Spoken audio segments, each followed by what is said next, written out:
এভারেস্টের উচ্চতা ৮,৮৪৮ মিটার, আর সেখানে পৌঁছেছেন ১০,০০০-এরও বেশি মানুষ।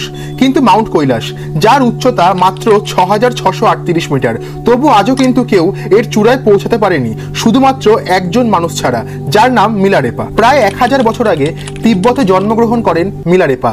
তার শৈশবে পরিবারের উপর নেমে আসে চরম বিপর্যয়। পিতার মৃত্যুর পর আত্মীয়রা তাদের সবকিছু কেড়ে নেয় এবং সেই দুঃখ থেকেই জন্ম নেয় প্রতিহিংসার। শত্রুদের বধ করার জন্য তিনি ব্ল্যাক ম্যাজিক শেখেন এবং পারদর্শী হয়ে ওঠেন, এবং প্রায় একদিনেই ধ্বংস করে ফেলেন তার পুরো গ্রামকে। এরপর তার নিজের কাজের জন্য অনুশোচনা হয়। তিনি ভাবেন শুধুমাত্র শত্রু বধ করতে গিয়ে তিনি অনেক সাধারণ মানুষকেও হত্যা করেছেন, এবং অনুশোচনায় পুড়তে পুড়তে তিনি পৌঁছান গুরু মারপার কাছে। মারপা বলেন, তোমাকে আগে আত্মা শুদ্ধ করতে হবে। মারপার কাছ থেকে তিনি পান কঠিন পরীক্ষা, সীমাহীন কষ্ট, আর এভাবেই শুরু হয় তার আত্মশুদ্ধির কঠিন যাত্রা। বছরের পর বছর তিনি তপস্যা করেন হিমালয়ে এবং হয়ে ওঠেন এক পরিপূর্ণ যোগী। এক জীবনেই তিনি লাভ করেন বোধি আত্মজ্ঞান। কৈলাসের সাথে তার নাম গভীরভাবে জড়িয়ে আছে।